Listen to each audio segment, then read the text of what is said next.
C'est parti pour la réact de la vidéo de Goji. Luffy est devenu surpuissant et immortel et c'est un problème. One Piece 1191. Je préchote que Goji a dit ça, mais qu'il ne le pense pas et que c'est par rapport à tout ce qui s'est dit. Je préchote.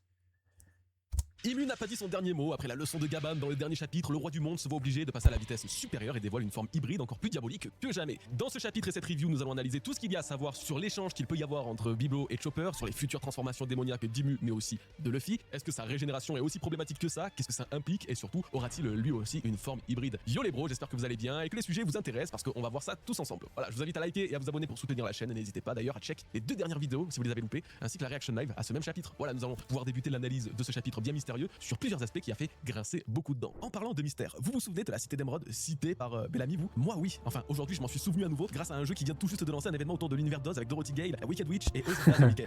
Il est fort, il est fort. L'événement Echoes of Oz. Des de cuir pour récupérer les récompenses et surtout bon jeu à vous. Bon, et si nous commencions par faire l'habituel petit résumé du chapitre? Eh ben pour le coup, ça va aller plutôt très vite. Luffy est toujours dans un état déplorable, tout comme Gaban qui en vient à devoir faire un garrot à son bras manquant et qui ordonne à Luffy de quitter immédiatement Elbaf, probablement pour ne pas mettre plus en danger que ça le futur Joy Boy. Mais ça ne sera pas si simple. Imu n'a pas dit son dernier mot non plus, repensant à l'erreur qu'il a commise de ne pas effacer un équipage aussi gênant que celui du roi des pirates, en même temps que Rox sur God Valley. Voilà qu'il prend une nouvelle forme bien plus démoniaque, commençant doucement mais sûrement à rappeler la silhouette maléfique du Harley. Pendant ce temps, Chopper est parvenu jusqu'à Biblo et va commencer la traduction des paroles du hibou qu'on aura probablement que dans le prochain chapitre malheureusement. En tout cas, Chopper semble être étonné de ce qu'il découvre. Le retour sur Imu qui apparaît entièrement face à Luffy et Gaban, plus démoniaque que jamais évidemment, mais on en parlera plus loin car Gaban aurait pu perdre l'autre bras qui lui restait si Aerudine n'était pas intervenu pour repousser Imu. C'est au tour du second fils d'Harald de passer à l'action pour repousser l'envahisseur d'Elbaf. Et bien sûr, un géant peut en cacher un autre, Loki arrive prêter main forte à son frère et tous les trois utilisent une attaque combinée du Hakoku améliorer la souveraineté des trois généraux. Ah parce que oui, Luffy lui aussi va mieux entre temps, on va en parler, vous inquiétez pas. Bon bah écoutez, c'est parti pour l'analyse. Finalement, l'un des trucs qui m'a le plus hypé de ce chapitre, c'est tout ce qui se trame autour de Biblo là. Rappelez-vous au chapitre 1182, Zoro et Robin ont découvert un passage secret dans la bibliothèque d'Elbaf menant à une salle cachée de tous les yeux dans laquelle se trouvaient Biblo et les livres qu'on croyait disparus. Bon jusque là, ok ça va, mais quand même, histoire de bien utiliser comme il faut, Zoro s'est senti intelligent en lâchant à Biblo, je te trouve de plus en plus étrange Biblo. Pourquoi? Bah on n'a pas idée, hein. Enfin en tout cas comme ça, sans théoriser, rien ne paraît vraiment bizarre chez Biblo, à part les mots de Zoro peut-être. De l'autre côté, au chapitre 1189, Robin apparaît de nulle part pour demander l'aide de Chopper à la bibliothèque, donc là forcément on fait un parallèle avec Biblo encore une fois puisque la seule raison pouvant pousser Chopper particulièrement à aller dans cette bibliothèque c'est pour communiquer avec le hibou. Bon, l'intrigue représente parfaitement One Piece, hein, tout avance petit à petit et aujourd'hui encore, juste un petit passage montre la réaction de Chopper, vraisemblablement choqué de ce qu'il vient d'apprendre de Biblo. On croise les doigts, hein. Peut-être qu'on aura l'info d'ici la fin de l'année.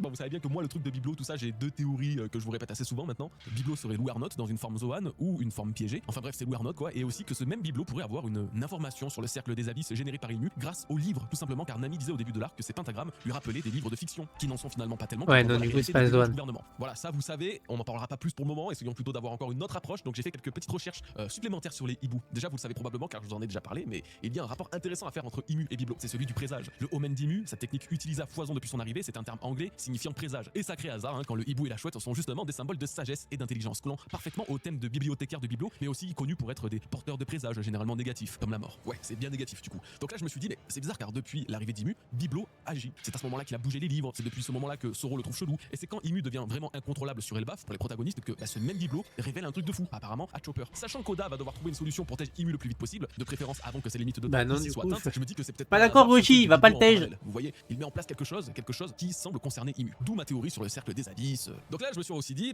si je trouvais un moyen d'encore plus creuser ce lien entre Imu et Biblo, et devinez quoi, on a peut-être une piste pas dégueu et je vais vous en parler. Bon alors là, vous aurez compris que la fin de One Piece, Imu, tout ça, ça va orbiter autour du thème des démons. Imu en est la parfaite représentation, encore plus aujourd'hui si vous en aviez un quelconque doute. Et voilà, on a vraiment tout l'attirail du parfait petit démoniste, hein. L'invocation de démons, les pentagrammes, les malédictions, les cornes, les créatures. Pas besoin d'aller plus loin, je pense. Qu'on aime ou pas, moi je trouve ça toujours très cohérent avec ce que One Piece nous a toujours proposé. Ce monde ésotérique, occulte est présent depuis le début. C'est juste qu'il prend forme que maintenant, assez tardivement. Et vous savez comment s'appelle ce principe, ou du moins cet art occulte d'invoquer les démons, esprits et même dieux à des fins malfaisantes? La goétie. C'est un terme et un acte remontant dans l'antiquité grecque et que pratique donc Imu dans One Piece avec ses pactes démoniaques, ses doni reversi, son omen, mais aussi et surtout l'utilisation de son grimoire. Bah oui, voyons, c'est bien beau de vouloir invoquer des démons et tout ça, mais pour ce faire, faut-il encore avoir un grimoire pour tous les répertorier? Et ça tombe bien, c'est précisément ce qu'a Imu. Et ça tombe bien aussi puisque toujours dans le thème de la magie occulte, il existe un grimoire nommé l'Ars Goetia. C'est simple, ce grimoire permet de répertorier en détail les 72 démons et tout ce qu'il faut pour les invoquer. Finalement, finalement, c'est peut-être le contenu que cache le grimoire d'Imu, des invocations plus ou moins poussées, d'armes ou de démons, comme il a déjà démontré au chapitre 1150. Ok, alors moi ce qui m'intéresse maintenant, ce sont ces démons là. J'ai pas analysé les 72, rassurez-vous, hein. Par contre, parmi ce nombre plutôt impressionnant, s'en trouve un qui a attiré mon attention,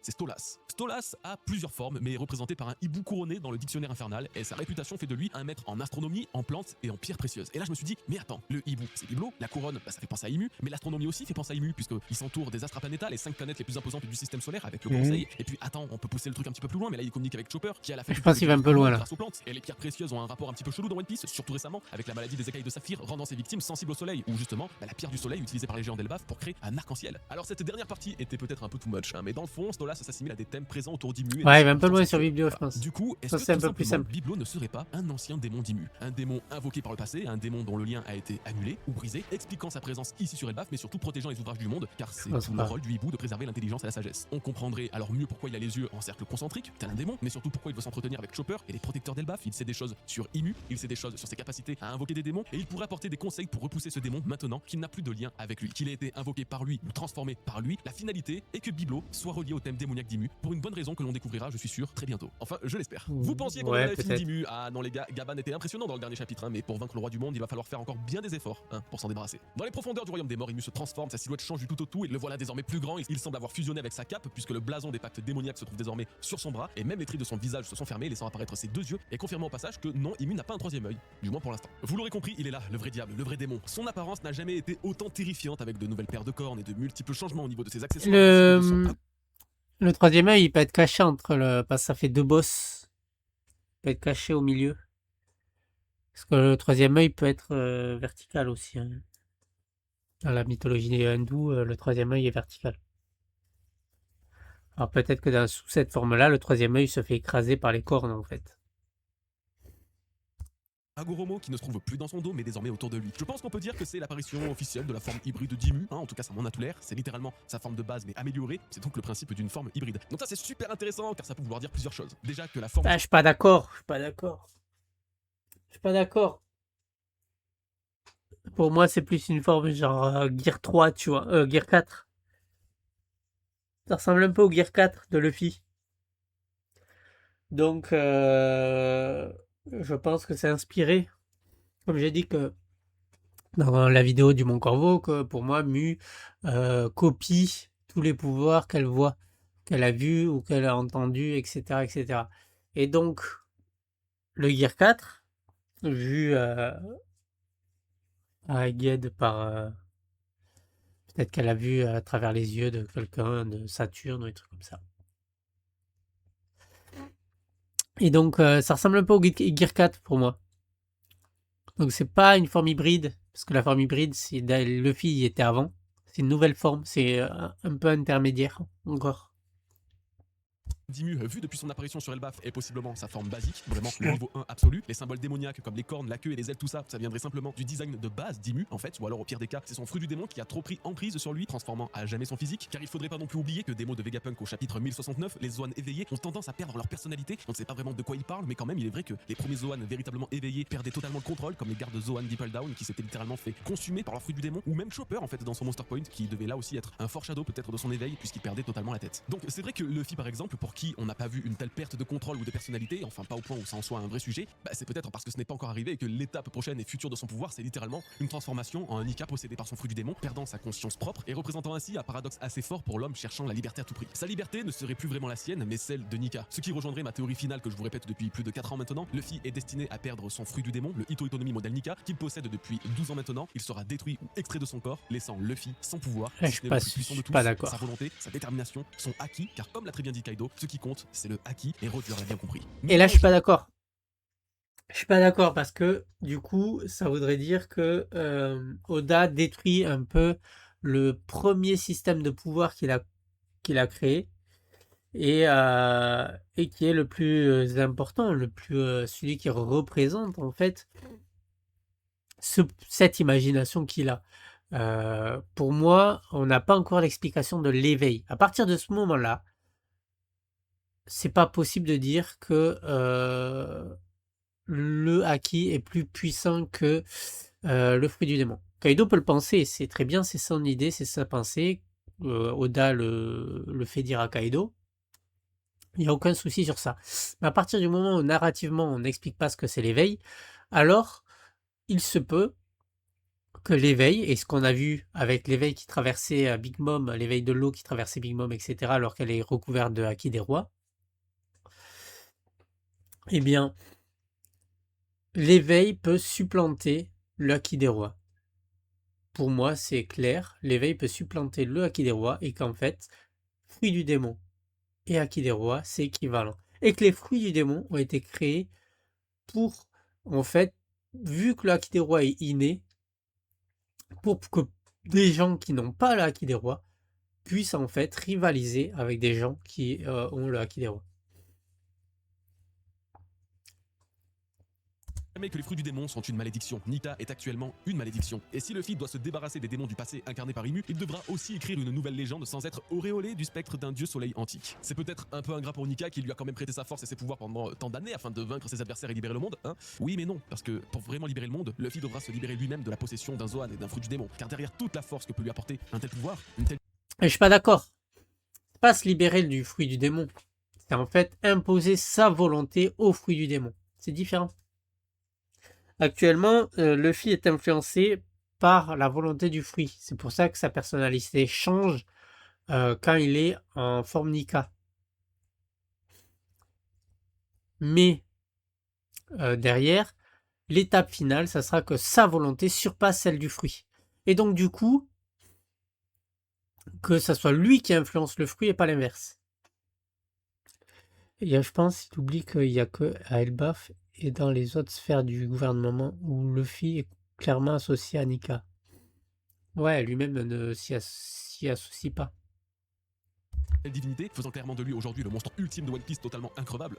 Ça ne reste pas moins une malédiction, un pouvoir contre nature qui apporte du bien oui, mais aussi son lot de points négatifs. Luffy ne peut pas nager, il ne peut pas profiter de l'eau comme le ferait n'importe quel pirate, chose qui aurait pu compromettre son rêve. Vous allez me faire croire que One Piece se terminera sans que Luffy ne nage. Alors là écoutez-moi bien, je suis prêt à parier que dans les 3 derniers chapitres de One Piece, 5 derniers chapitres de One Piece même, on le verra taper ses meilleures brasses. L'image peut nous faire rire dit comme ça, mais bordel les gars, le mec doit être libre, le plus libre du monde. Comment veux-tu être libre si tu n'es même pas libre de nager à ta convenance? C'est impossible, impossible, vous m'entendez? Puis il n'y a pas que ça, comme je disais, ça reste une possession, une malédiction sur laquelle un esprit qui n'est pas le tien peut prendre un trop gros contrôle avec un pouvoir qui viendrait apparemment du grand méchant de l'histoire, Imu, l'homme à l'origine des fruits du démon, ou en tout cas du fruit originel. Toutes les cases sont cochées pour faire disparaître les fruits du démon de l'histoire, et surtout celui de Luffy qui incarne parfaitement le symbole de liberté à laquelle il tient tant, mais qui dans un autre sens le condamne à être habité par une volonté qui n'est en fait pas du tout la sienne. Nika risque de prendre de plus en plus de place dans l'esprit de Luffy, et c'est bien pourquoi le Gorosei disait au chapitre 1044, lors de l'éveil de ce dernier, que les Zoan avaient aussi une forme de volonté. Mais au final, quelle volonté sera la plus forte? Celle de Nika ou celle de Luffy? Je pense avoir perso ma petite idée, car au final, celui qui libérera le monde, c'est celui que l'on suit depuis 30 longues années. Bon, désolé, je me suis un petit peu emballé, mais c'est que c'est vraiment trop un sujet qui me passionne. En fait, c'est tellement le genre de théorie que j'aime profondément et en laquelle en plus, je crois sincèrement que quand j'ai un moyen d'en parler, voilà, je le fais, désolé, mais j'espère qu'en vrai ça vous aura plu et que ça vous parle à vous aussi. Voilà. Pour Imu, qui est donc le sujet principal, il y a effectivement de grandes chances que cette forme hybride laisse aussi place à une autre forme dans le futur, celle du Zoan intégral et même celle du Zoan bestial. Le Zoan intégral sera la 3e forme d'Imu, peut-être celle qui nous a été teasée sur Marie-Joise, plus grand, avec des crocs, bref, une véritable bête de l'apocalypse. La forme du Zoan intégral, elle, par contre, sera la vraie apparence démoniaque d'Imu qu'on s'imagine en pensant au diable. Mais je pense qu'il y en aura encore une autre, une dernière. Cette forme d'Imu sera celle dépeinte dans le Harley tout à gauche. Une forme monstrueuse, encore plus grande que Géant et Géant Antique réunis. C'est à ce moment-là qu'Imu sera au summum de sa puissance, mais aussi là où il perdra le plus le contrôle. Une folie dans laquelle il sera plongé et où sa conscience et sa volonté laisseront place à celle de son fruit du démon, incarnant aussi peut-être une entité ancienne similaire à Nika. Ça, c'est un sujet que je mets vraiment trop de côté. Vous savez peut-être que de mon point de vue, le fruit du démon d'Imu serait né au début du 2e monde et tous les autres fruits du démon auraient suivi par la suite. Ce fruit du démon, là, serait né des suites des malheurs de la guerre, de la tristesse, de la peine, de toutes ces émotions amalgamées qui ont formé ensuite le fruit maléfique qui est celui d'Imu. Et j'en reste absolument persuadé, le fruit de Luffy ne peut pas naître d'une volonté de liberté sans que celui d'Imu, lui, ait pris ses racines dans le mal qui ronge le monde. Pour autant, tout comme il y a eu un Nika dieu soleil dans le premier monde, il y a aussi eu un dieu de la terre qui, empli de rage, se dressa. Ce dieu de la terre devait avoir un nom, tout comme le dieu soleil a lui aussi été nommé. Redline, cette entité qui, je pense, s'est réincarnée dans le fruit d'Imu. Est-ce qu'il s'agit de mieux justement? Peut-être, mais ce qui est sûr, c'est que contrairement à Luffy qui parviendra à un moment ou l'autre à se libérer de l'emprise de Nika, Imu, lui, n'a jamais réussi à se délier de l'influence néfaste et démoniaque de son fruit du démon à un tel point que son apparence même en a été changée à jamais. Bon bah écoutez, nous y sommes, le moment craint et redouté, hein, celui qui allait un petit peu flinguer la petite tension qu'Oda avait déjà réussi à installer tant bien que mal ces dernières semaines. Luffy parvient à se remettre plus ou moins sur pied en mangeant. Voilà, alors plus précisément il est question d'utiliser la nourriture et son énergie qu'il a stockée pour lui permettre de se régénérer, peu importe en fait, hein, il n'y a pas de sujet. La nourriture est encore la source permettant à Luffy d'échapper à la mort. Ce qui, moi, m'irait totalement dans un cadre hors guerre, tu vois, vas-y Luffy, régène-toi après avoir combattu tes ennemis pour te remettre sur pied, ça va, c'est ok. Mais de faire ça pendant que Nerona Imu en personne te regarde droit dans les yeux, bon, c'est un peu couillu. Alors moi j'ai espoir que le prochain chapitre rende caduque celui-ci et qu'Imu le fume à nouveau et tout, machin. Par contre, là, ce que nous fait Oda, c'est plus trop possible en vrai. C'est-à-dire que là, avec la tension, la présence d'Imu, la domination qu'il a eu depuis son arrivée sur Elbaf, qui était génial, hein, bah, ça se retrouve à nouveau balayé, annulé, effacé, ce que vous voulez. Parce que là, on arrive vraiment à un point où Luffy, pour tenir un gars et surtout pour surtout pas le faire perdre, devra faire une pause miam tous les 5 chapitres. Oda me dit pas que c'est ça le futur de One Piece, je veux pas y croire. On est où là? On est dans petit Mais One Piece. non. Alors qu'on me sort pas le oui, mais ça a toujours été comme ça dans One Piece comme argument. Parce que oui, c'est vrai, ça Les pas phrases dit de que One Piece Gaban devenait veulent arrangeant, tout globalement, dire. c'était toujours plus ou moins bien mené. C'était pas forcément agréable tout le temps, mais au moins on tankait. Ça n'empêche que c'est l'habitude que personne n'apprécie particulièrement et que face à un type comme Imu, bah, c'est encore plus déplacé. Absolument personne ne veut voir ça, peu importe de la façon que c'est mené. En fait, c'est tout simple ce que je vais vous dire, et après on changera de sujet parce que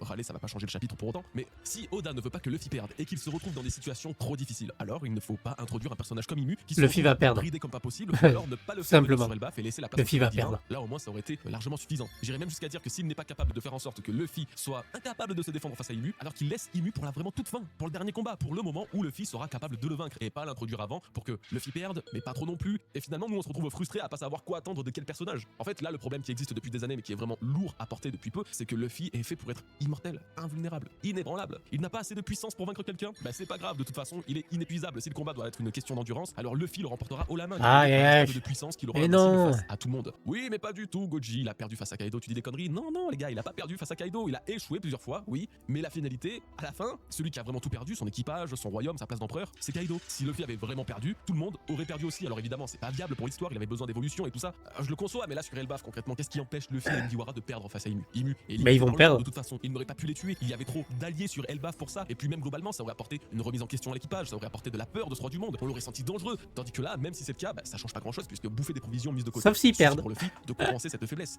Ah, et puis aussi on va me dire oui non mais Goji n'importe quoi, c'est un Yonko, il peut plus perdre. Et puis tu veux qu'il meure ou quoi? Mais toujours pas, c'est pas du tout la question. Ça a jamais été en fait la question. Il va perdre, il va se rendre. Ou quoi que ce soit. Non, on veut juste de la vraie difficulté et le ressentir. Quand Luffy perd comme il a perdu, alors il n'a pas le droit de revenir avec une excuse aussi simple. Tu m'aurais dit à la rigueur que Mais One s'il Piece revient le là, soignait à l'instant, entre-temps. Ouais. à ce moment-là, parce qu'en fait, fallait justifier le fait qu'il utilise tout, qu'il soit vraiment au dos au mur et que même dos au mur, il n'arrive pas à se surpasser suffisamment. Surtout ça, en fait. Un peu mieux accepter le truc, tu vois. Mais là, de savoir que quelque chose d'aussi trivial que de la nourriture puisse effacer 2 épées antiques plantées dans le corps, je trouve pas que c'est un scénario palpitant. Non. Bon alors, après il n'y a pas eu que du négatif, honnêtement. Ce qui se passe, on a bien vu qu'Imu avait une puissance délirante et suffisante pour mater Luffy d'une seule main. Finalement, quand on prend l'entièreté du truc jusqu'à présent, Luffy a vécu un véritable échec et je pense pas que ce soit fini. C'est ce que j'attendais et je vais pas cracher dessus. Ça n'empêche qu'une autre question se pose en essayant de chercher une logique à ce qui vient de se passer maintenant. Est-ce que c'est vraiment la nourriture qui permet à Luffy d'autant se régénérer ou est-ce que c'est son fruit du démon? Parce que en tant que Zoan, Luffy a déjà de base une régénération largement plus haute. Bah, c'est les deux. Lui, il ne le sait pas parce que il ne sait pas qu'il a un Zoan et reste persuadé de posséder les deux. un Paramecia, le Gomu Gomu no Mi. Mais ensuite, il a aussi ce pouvoir de l'imaginaire de Nika. Et ça, pareil, il ne s'en rend pas compte. Donc on peut imaginer que lorsqu'il pense que la nourriture est la raison de sa régénération, il n'a pas entièrement tort. Mais c'est surtout le pouvoir de l'imagination de Nika et sa nature de Zoan qui lui accorde ses bienfaits. Vraiment, je vous dis une vraie connerie, hein, mais par exemple, s'il est persuadé que manger de la salade le rendra vert, bah peut-être qu'avec ce pouvoir de l'imagination, de l'auto-persuasion, bah, Luffy deviendra vert, sans vraiment le vouloir, mais en étant quand même provoqué par son subconscient et son fruit du démon. C'est aussi pourquoi il ne veut pas annuler son Gear 5 comme il a laissé comprendre dans ce chapitre, car sans ce pouvoir d'imagination de Nika, il ne serait plus capable de tenir une telle régénération. En tout cas, cette logique ne s'applique pas au monde en général de One Piece, car Gaban, qui sait pourtant tout de lui, s'est retrouvé abasourdi carrément de le voir se soigner de la sorte. Si déjà pour lui ce n'est pas logique alors qu'il a vécu avec un monstre comme Roger, c'est probablement car c'est le fruit de Luffy qui confère autant de facultés à la régénération. Expliquant aussi au passage pourquoi Luffy est vu comme un monstre en fait par Nami au chapitre 843 quand il se met à littéralement fondre en 3 cases en dormant après son combat contre Crackers dans lequel il s'était littéralement pété le bide. Cette scène défiait déjà toute logique à cette époque, on ne savait rien du tout du fruit de Nika, du Zoan, tout ça, mais aujourd'hui avec ce contexte, on peut en être quasiment sûr. Si Luffy se soigne si facilement avec de la nourriture et arrive même à la stocker dans une dimension imaginaire de son corps, hein, à la Caribou, c'est précisément grâce au pouvoir de l'imagination de Nika lui permettant tout ce que son esprit désire. Bon, on va pouvoir passer à la suite et fin de ce chapitre, on n'a pas fini de parler de Luffy d'ailleurs. Le Monster Trio infernal d'Elbaf passe donc à l'action. Luffy, Loki et Airudine. Pardon, non, c'est pas bien de rire, c'est pas bien parce que Airudine est un très bon personnage avec globalement, et de ce qu'on a vu avec Rod, une très bonne philosophie pour le futur des géants, il veut tous les regrouper, c'est fou. J'ai pas une attache particulière pour ce perso, je vais pas mentir, mais je trouve pas sa présence illogique aujourd'hui, même si le Boog est à des années-lumière littéralement de la puissance de Loki et de Luffy. Bah, parce que lui aussi il a le droit de briller un petit peu en fait. Lui aussi, il est affecté par la situation. Imu aussi est un ennemi particulier pour lui, c'est à cause de lui qu'Elbaf est dans cet état, que son père est mort. Bref, derrière l'ironie de la scène, n'oublions pas que Airudine est censé gouverner Elbaf, normalement aux côtés de son frère d'après la volonté d'Harald, et quoi qu'il en soit, on sait qu'il fera un roi plus juste que Loki, pas plus juste mais plus adapté, on va dire, au peuple d'Elbaf. Pour le coup, Ben non. j'ai été vraiment mauvais de pas Pas d'accord, Goji, enfin. Pourquoi tu dis ça? Loki il s'est sacrifié pour Elbaf. Loki a fait bien plus pour le bonheur d'Elbaf que les autres. Le seul truc qui empêche Loki, c'est la vision des autres par rapport à ce que lui il fait. Et sauf que là, ça va changer. Il faut savoir la vraie nature de Loki. Il faut savoir la vérité. Et c'est eux qui vont demander à ce que ça soit lui qui soit le roi.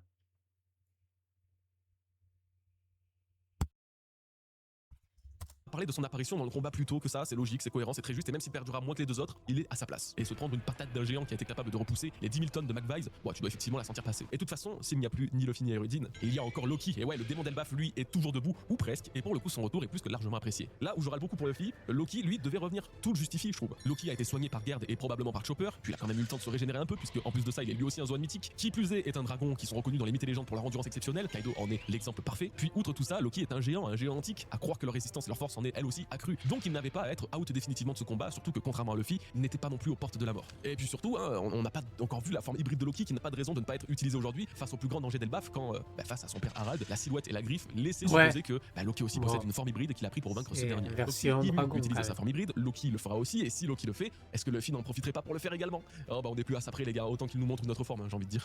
Vu que c'est un Zoan, que son Gear 5 est censé être sa forme animale éveillée, qu'il nous lâche une forme hybride à mi-chemin entre son Gear Force, enduit de haki plus musclé avec des aptitudes, soit de vitesse, de résistance ou de force, et son Gear 5 qui lui permet d'imaginer ce qu'il veut et tout le bordel. Non mais parce que depuis que Luffy est révélé comme ayant un Zoan, on s'est dit que il avait sa forme de base, allant jusqu'au Gear Second et Gear Third, puis après il a eu sa forme hybride avec le Gear Force et ses variantes, et finalement sa forme finale la de forme Zoan de base avec c'est le sa Gear 5. forme hybride. Cette idée reste bien évidemment valable, mais je pense qu'il faut pas non plus trop oublier que les Zoan, finalement c'est pas grand chose d'eux. La preuve, on parle souvent que de la forme hybride et animale, mais jamais de toutes les autres. Car Chopper en tant que Zoan, lui a été capable de débloquer plusieurs transformations grâce à sa Rumble Ball qui, d'après lui, au chapitre 149, a réussi à débloquer 4 nouvelles transformations pour un total de 7 formes pour un seul Zoan, sans compter sa possible forme éveillée ni celles qui se sont rajoutées avec le temps. Donc on peut bien sûr théoriser que Luffy bouffera une Rumble Ball pour se faire, admettons, c'est possible, même si personne ne sait que c'est un Zoan, mais ce qu'on peut surtout se dire, c'est qu'il aura vu aussi une 7ème transformation. Et ouais, si on compte tous ses gears jusqu'à présent, Luffy en a actuellement 6. Il y a le Gear Second, le Gear Third, le Gear Force qui est composé de 3 transformations, et le Gear Fifth. Nous sommes à 6. Alors peut-être que c'était un vrai foreshadow et qu'il manque une vraie forme hybride à Luffy, qui fera le pont entre Nika et lui, à la fois recouvert de haki, tout en arborant cette forme blanche si spécifique au Ito Itonomi modèle Nika. Un concept qui n'est pas si éloigné des pensées d'Oda, puisqu'en fin d'année, un petit databook avait été distribué avec un Shonen Jump qui comportait plusieurs croquis de ses gears, notamment un Snake Man recouvert de haki de l'armement, dont les muscles étaient censés être libres et malléables. Je vous ai fait une vidéo à ce sujet, si vous voulez aller la voir, n'hésitez pas. C'est donc bien possible et envisageable que Luffy cache une forme hybride et pas seulement une forme supplémentaire au Gear 5, et qu'elle ait déjà été plus ou moins montrée dans ces croquis-là à l'écran. Finalement, ça ne vous aura pas échappé non plus, mais la scène ultime de ce chapitre nous montre un nouveau Hakoku, l'attaque signature des géants d'Elbaf qui se fait généralement en duo, rejoint par Luffy pour une attaque surpuissante qu'Ymue n'a même pas pris la peine d'esquiver. Donc, Big Mom nous fait pouvons déjà toute seule. noter qu'étonnamment, Aerudine ne semble pas avoir utilisé de haki contrairement aux autres, pas même du haki de l'armement. Je sais pas vraiment quand ni comment, mais pour Aerudine, il va bien devoir à un moment développer un haki des rois également s'il veut vraiment hériter et perpétuer la volonté de son père. Pas de raison que Loki soit le seul à l'avoir. Maintenant, qu'est-ce que cette attaque va provoquer chez Ymue? Normalement, je dirais rien de bien particulier. Bah oui, Justement, c'est dans sa Kizarak. nouvelle forme, il sera encore plus résistant et terrifiant. Remarquez par ailleurs que les dégâts subis par l'attaque de Gaban ont littéralement été effacés de son corps, il n'a plus rien. Donc au mieux, s'il a appris le Hakoku de plein fouet, il va on rien lui montrera un avoir. bras, ça sera l'occasion pour lui de nous montrer l'exceptionnelle régénération dont il va faire preuve comme l'avait fait Gunko après s'être pris l'attaque d'Usopp. De notre côté, l'utilisation excessive de cette forme, qui doit lui consommer beaucoup d'énergie, va encore raccourcir le temps qu'il a ici. Peut-être verrons-nous enfin un peu de panique du côté du Gorosei, s'inquiétant pour leur grandeur, où Ymue lui montrera de plus en plus de signes de faiblesse. Même si l'apparition de cette forme hybride ne sera pas là que pour faire beau, quelqu'un risque à nouveau de subir le courroux démoniaque d'Ymue dans le prochain chapitre pour donner l'exemple de sa toute puissance incontestée et incontestable. Et voilà alors les refs, que dites-vous de ce chapitre? Quelle serait votre note dessus là sur 10? Je vous laisse commenter car on arrive à la fin de cette vidéo. Merci à vous de l'avoir regardé jusqu'ici et merci Un encore à bon Legend pour la 8,5. sponsor. Tous les liens sont en description et le QR code est juste à l'écran. Bon, je vous souhaite à tous une très bonne semaine de pause de One Piece. On se dit à la prochaine, prenez soin de vous et de vos Merci, proches. Goji. Peace, les bros. Merci. Moi aussi, je te souhaite de bonnes semaines. Repose-toi surtout, repose-toi, t'en as besoin.